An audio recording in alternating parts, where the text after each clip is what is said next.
From the studios of Books in Motion, this is Damon Abdallah reading Cozy Up to Mystery, Book 8 in the Cozy Up series by Colin Conway. Now, let's begin. It's been a long time since I burst into tears because a policeman didn't like me. Dashiell Hammett, The Maltese Falcon. Chapter 1. Asher Reed strode through the main lobby.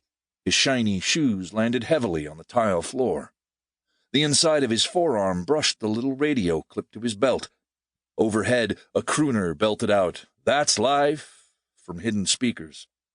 Ash adjusted his course to the reception desk by giving a wide berth to the hotel's fountain, an oddly prominent feature for this establishment. In the center of the fountain stood a glazed ceramic baby with wings, a trumpet pressed against his lips. Chlorine-treated water sputtered from the instrument's bell, creating an uneven pitter-patter as droplets hit the pool below. The whole setup gave the unintended impression the cherub was blowing drool. The fountain had the regrettable ability to attract unsupervised children.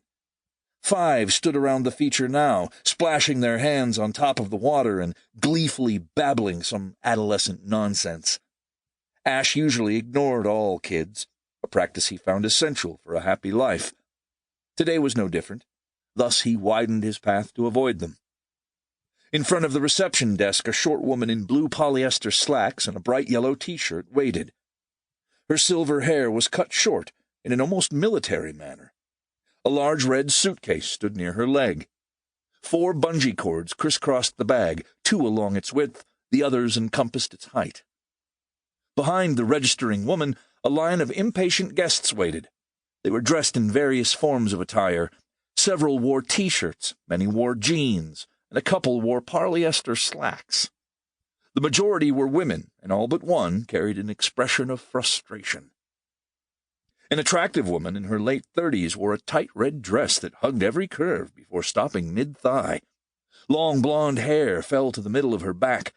She spun a large antique magnifying glass in her hand, while a bulky art portfolio bag was slung over her shoulder. The woman waved discreetly toward the hotel's concierge, and he politely returned the gesture. The desk clerk glanced at Ash, then shifted his attention to his computer. Finley Hester was a slender white man prone to twitching and nervous giggles.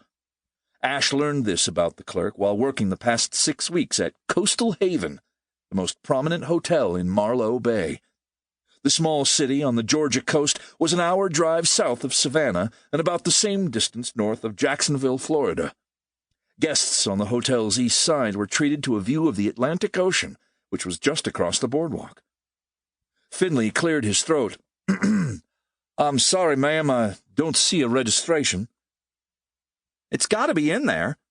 The woman in the bright yellow shirt put her hands on the counter and stood on her tiptoes to better see the clerk's computer. "Estelle," she said. "Estelle Enderby." She spelled out her last name. "I've been here many times."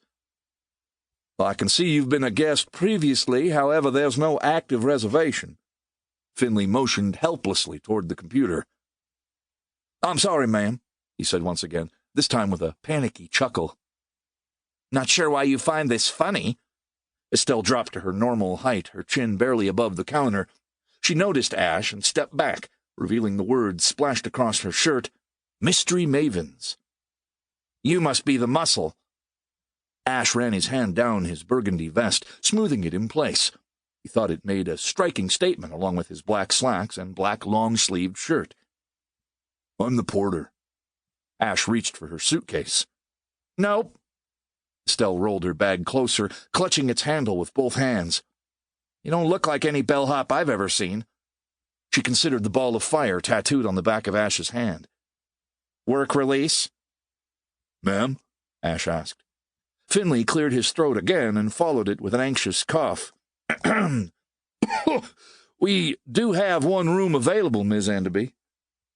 Estelle abruptly turned to the clerk. Her hands remained clutched on the suitcase handle, causing it to swirl around her and bang noisily onto the counter. "I'll take it." "It's a double."